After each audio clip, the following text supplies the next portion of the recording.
युद्ध से पहले भारत और पाकिस्तान। साल 1971 के युद्ध को समझने के लिए हमें इससे पहले के भारत और पाकिस्तान के बारे में थोड़ी जानकारी लेना जरूरी है।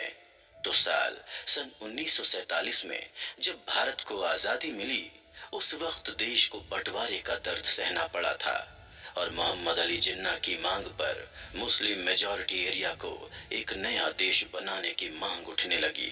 इस तरह से 14 अगस्त सन 1947 को भारत के ही एक हिस्से को अलग करके एक नया देश पाकिस्तान बनाया गया।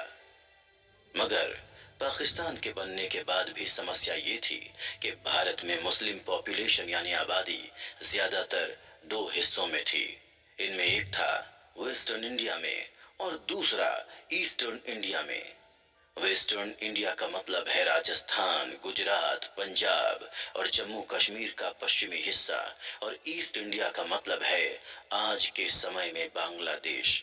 उस वक्त जिन्ना अपनी मांग पर इतने अड़े हुए थे कि उन्होंने इस बात पर बिल्कुल भी ध्यान नहीं दिया कि अगर किसी देश के दो हिस्से होते हैं और वो एक दूसरे से जमीनी तौर पर नहीं जुड़े हुए हैं तो उन्हें संभालना कितना मुश्किल हो सकता है। और फिर पाकिस्तान अस्तित्व में आया। पाकिस्तान को पहचान मिलने के बाद ये देखा गया कि पश्चिमी पाकिस्तान में वो हिस्सा शामिल था जो आज के पाकिस्तान देश का हिस्सा है, और पूर्वी पाकिस्तान में वो हिस्सा था जहां आज का बांग्लादेश मौजूद है।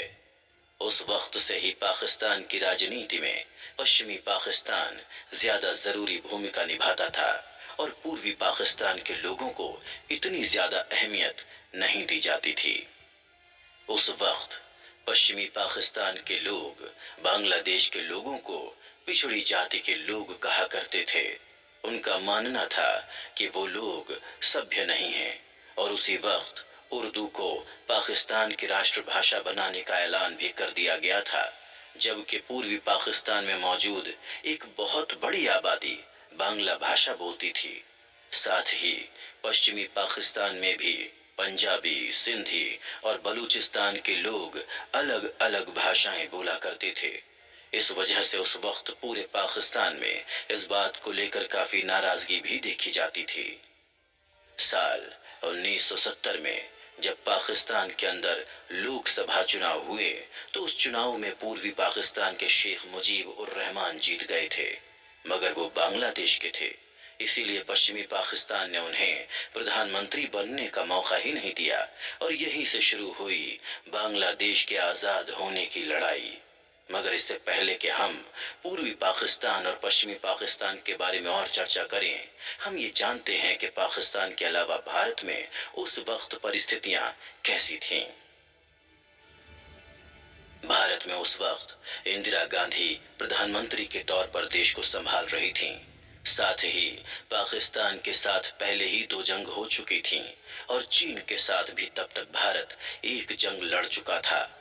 जहां पाकिस्तान के साथ हुई जंग में भारत को जीत मिली थी, तो वहीं चीन के साथ हुई जंग में भारत को देश का एक बड़ा हिस्सा गंवाना पड़ा। उस वक्त इंदिरा गांधी गरीबी हटाओ का नारा देकर सत्ता में आई थीं, और इस वजह से उनका पूरा फोकस देश की गरीबी को हटाने पर था। लेकिन भारत पूर्वी और पश्चिमी पाकिस्तान के बीच में मौजूद था, और इस वजह से इन दोनों इलाकों के बीच की परेशानी से भारत भी काफी परेशान हो रहा था। दरअसल भारत की परेशानी की एक वजह यह भी थी कि जब शेख मुजीब उर रहमान को प्रधानमंत्री नहीं बनने दिया गया तो उन्होंने मार्च सन 1971 में एक आजाद देश बांग्लादेश बनाने की मांग करना शुरू कर दिया था, और अपने देश के टुकड़े होते हुए देखकर पाकिस्तानी सरकार ने बांग्लादेश के अंदर अपनी सेना भेज दी और शेख मुजीब उर रहमान को गिरफ्तार करके कराची ले आया गया।